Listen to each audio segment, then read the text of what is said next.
Sup Shredders, my name is Logan aka Spiderhands and welcome to an SP Reviews, where today we're going to be checking out a track from an act named The New Starts Now titled Letter to Myself. And if we switch over to here, we have the track on the screen on Spotify. We're going to listen through it from start till finish and we're going to hear what we think. Let's go. Oh, really lovely, warm, sort of crisp guitars on the sides there, steels. With the strings. Nice combination there. Listen up, 'cause I got a million things that I know. That kind of country rockish kind of vibe there. Listen up, 'cause I got a million ways to say that I can't understand what you're going through. It sounds like really beautiful combination of the guitar, drums, and everything. Production's pretty solid. it hurts like hell to look the other way. Nice presence and filtering of the vocals, great range to be in on top of the guitar, the bass, and the strings and everything else. Oh.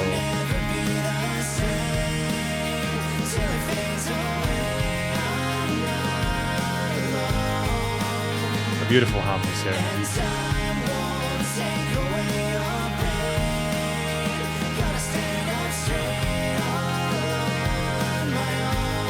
Good job, man. Good job.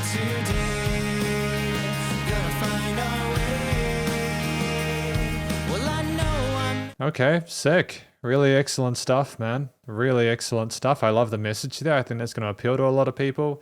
I literally felt like standing up straight when I heard that. It's having an effect on me too. Yeah, phenomenal. Great build there. I think the size of the vocals with those panning and the double takes there really elevated that hook.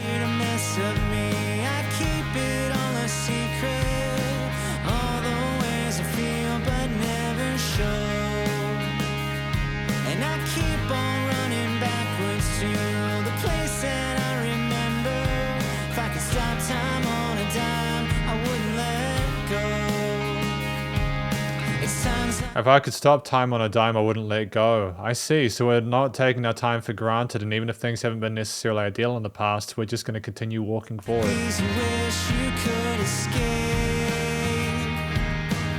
Great work with the toms here, actually. I like the change in the toms. We've already got a lot of brightness with the guitars. You know, this is a nice combination of elements.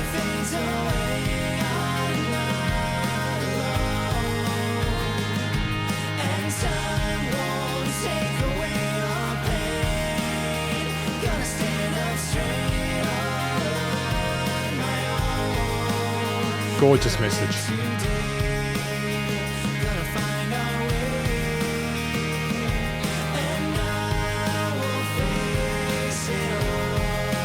We've got some additional backing vocals in the background. We've got like some it sounds like we've got some lady vocals in the high end or something. Like, how many different singers have we got here? Because I like the padding of it and the coloration in that upper part.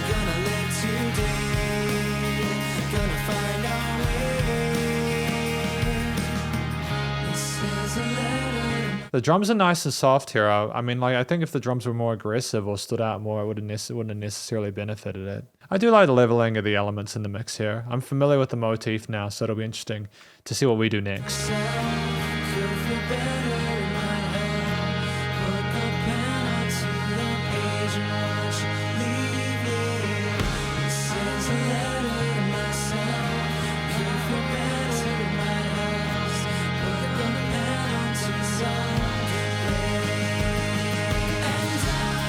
Okay.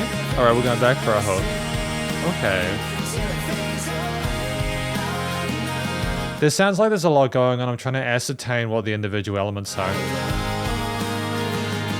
I think there's a lead guitar in the background as a sub layer. Looks like the guitar and bass drums.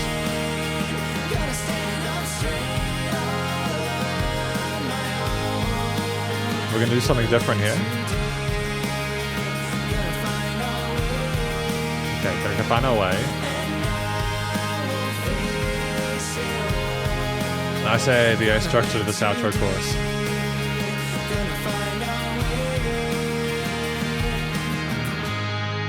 Okay.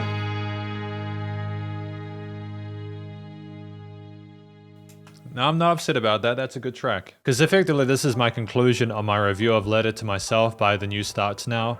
What do I think of this track? I think this track is about, you know, like what do I think it's about, should I say?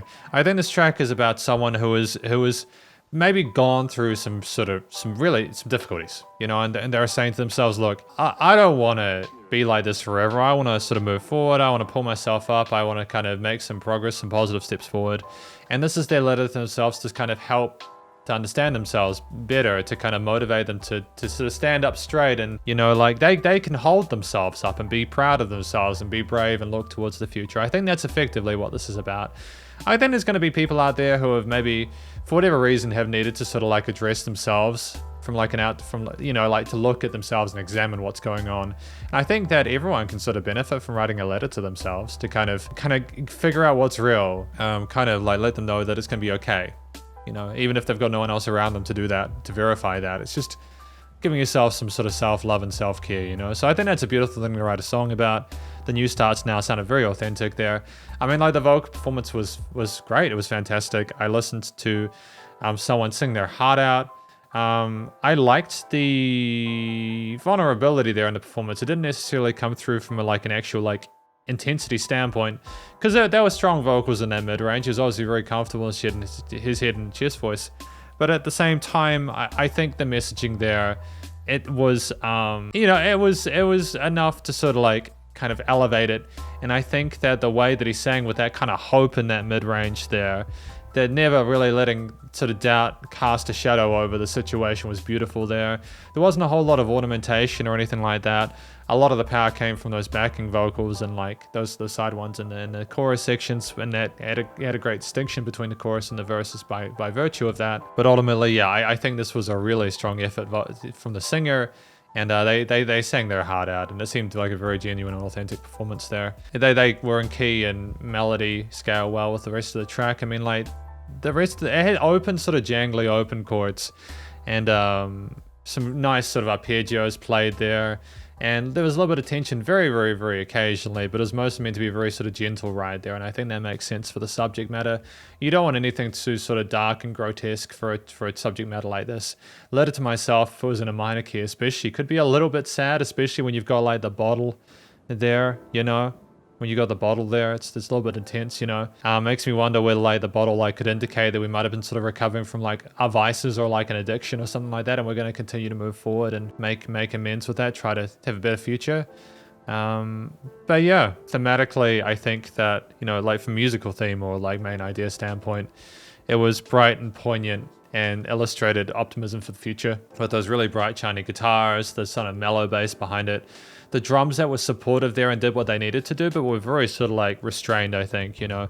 Again, I wouldn't have wanted them to be more aggressive or anything like that. You could hear them, but they weren't in your face. And I think that it just allowed the groove to continue without too many sort of crazy fills or anything like that. The strings that we had at the start were a nice touch with those guitars. I think they added a bit of sort of emotional depth there. We didn't have any sort of really intense sort of extensions harmonically or anything like that. We had a similar sort of dynamic range and consistency throughout the track. We didn't sort of go away from the formula too much as we went along.